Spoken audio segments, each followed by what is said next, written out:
Hello everyone, আজকে আমি তোমাদের সাথে শেয়ার করতে চলেছি আমার হেয়ার কেয়ার রুটিন।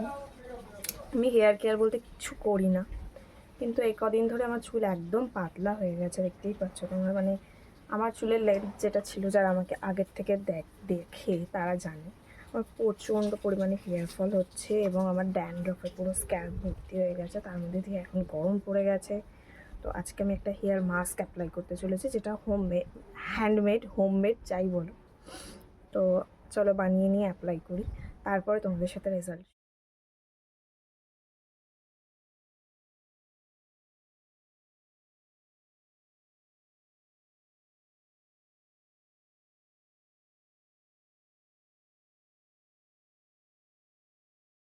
আমার পুরো স্ক্যাল্পে অ্যাপ্লাই করা হয়ে গেছে। আমি হেয়ারে ঠিক মতো অ্যাপ্লাই করতে পারিনি, কারণ কম পড়ে গেছিলো প্রোডাক্টটা আমার হেয়ারের অনুযায়ী।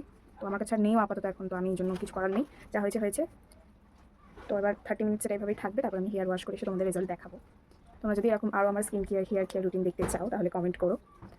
আর আমি একটা সিরিজ শুরু করতে চলেছি, যেই সিরিজটা হচ্ছে আমার এত প্রচণ্ড পরিমাণে ডার্ক সার্কেল রয়েছে। তো 7 দিনের একটা চ্যালেঞ্জ করতে চলেছি, যাতে আমি দেখাতে চলেছি যে আমি আমার ডার্ক সার্কেলটাকে কিছু পরিমাণ হলেও রিডিউস করতে পারি কি না।